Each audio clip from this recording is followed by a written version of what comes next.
Welcome back, everyone. I'm so glad you're here. Today, we are diving into one of the most relatable spiritual dilemmas of our busy modern lives. What happens when your chanting gets interrupted? Is all your merit lost? Is the spiritual energy broken? Are the Buddhas and Bodhisattvas disappointed? If you've ever tried chanting, meditating, or reciting sutras at home, you know how hard it can be to maintain focus without being disturbed. You sit down, light incense, begin your recitation, and then your phone rings. Your child cries. Your partner calls you to help, or maybe it's just the neighbor drilling the wall at 8 a.m. Today, we are going to unpack this whole situation with the help of a legendary spiritual insight from Master Meng. His teaching on interrupted chanting goes far beyond technique. It reveals the very heart of what real spiritual practice means. Let's begin with a story. There was once a diligent monk, renowned for his discipline. Every day, he recited 1,000 names of the Buddha. One day, as he approached the final chant number 999, a fellow monk knocked on his door to ask a question. The chanting monk answered politely. Then he sighed and started over from the beginning.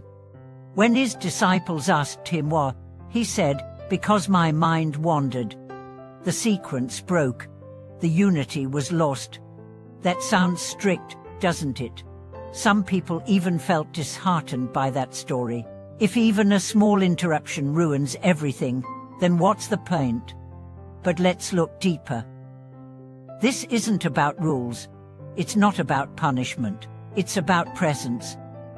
Master Meng wasn't teaching dogma. He was reminding us that real chanting isn't about the number of syllables we get through. It's about the state of our heart. Chanting is not a mechanical activity. It is not about clocking in hours. You could chant 10,000 lines and gain little, or chant one line with sincerity and gain much. The purpose of chanting is to align your mind, breath, and spirit into one centered stream of awareness. When an interruption breaks that alignment, it's not that the chanting is useless, it's that you are invited to return, to refocus, to deepen. And now, let's talk about our modern lives. Most of us don't live in secluded mountain temples. We have families, jobs, noisy neighbors, ringing phones. What then? Master Meng emphasized that for lay practitioners, the goal is not perfection, it's consistency and sincerity. A mother whispering sutras while nursing her baby. A delivery driver chanting while sitting in traffic. A student repeating mantras between classes. These are all valid forms of practice.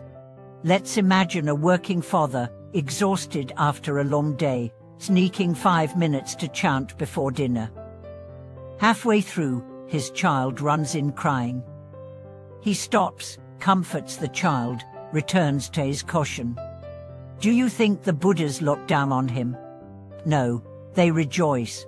Because spiritual practice is not about escaping life, it's about transforming it. Every time you return to your chanting after being interrupted, you are declaring, "This matters to me." That act of returning is itself a devotion.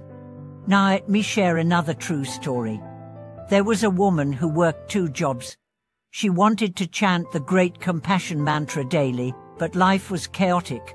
Every time she tried, something came up. Her children needed her. Her body was tired. Her phone buzzed. Yet every day, she picked up where she left off.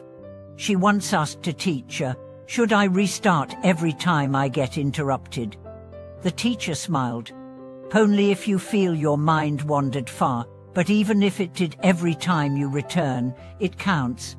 Sometimes the struggle is the practice.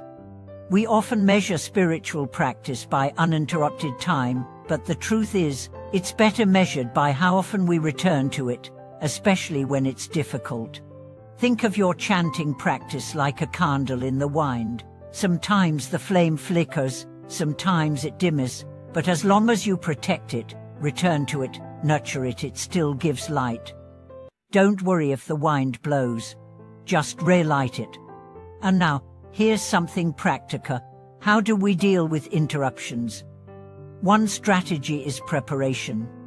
Set a specific time when your environment is quiet. Early mornings are powerful. Or communicate with your household from 6:30 to 7:00. I'll be chanting. Can we keep it peaceful then? Another is adaptation. If you get interrupted, take a deep breath. Don't react with irritation. That reaction ruins more merit than the interruption itself.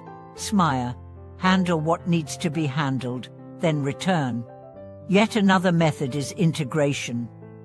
Instead of stopping chanting because of interruptions, bring chanting into your interruptions. Chant mentally while folding laundry. Whisper a mantra while walking the dog. Breathe a verse as you wash dishes. Life will always interrupt. So bring your practice into life. Now, let's discuss something even deeper. Some people believe that if chanting is interrupted, its merit is lost. But Master Meng explained that merit is not a number, it is a quality. Merit arises from your intention and your presence. If your mind is calm, open, and sincere, even one verse whispered on a crowded bus can hold immense merit. One day, he told a disciple, "Better one name of Amitabha with faith than 1,000 with distraction." That hit me hard. Because haven't we all been guilty of rote recitation, mumbling words while thinking of work or errands or food? That's why interruptions are not enemies. They're reminders. They pull us out of autopilot and ask, "Are you really here?" There's another story I love. A mother of 3 started a habit of chanting every night after her kids went to bed. But one night, she dozed off halfway through. She woke up, ashamed, and rushed to resume. Later, she asked a teacher, "Does falling asleep cancel everything?" The teacher laughed kindly. "If you fell asleep chanting the Buddha's name, what better lullaby could you ask for? Even in sleep, your heart was near the Dharma." So here's the truth, friends. Don't chase perfection. Chase sincerity. When you are interrupted, don't judge. Don't panic. Don't think the whole effort is wasted. Pause, smile, return, repeat. Spiritual life isn't about getting everything right. It's about loving the path enough to walk it again and again, no matter how many times you're stopped. As we wrap up, I want to ask you, have you ever had your chanting interrupted? How did you feel? What did you learn from it? Share your experience in the comments. Someone reading it might find comfort knowing they're not alone. And if this video spoke to you, please subscribe, like, and share. Let's build a community of sincere seekers, supporting each other across the nights. Thank you for watching this video. Until next time, keep chanting, keep returning, and keep walking the path one verse, one breath, one moment at a time.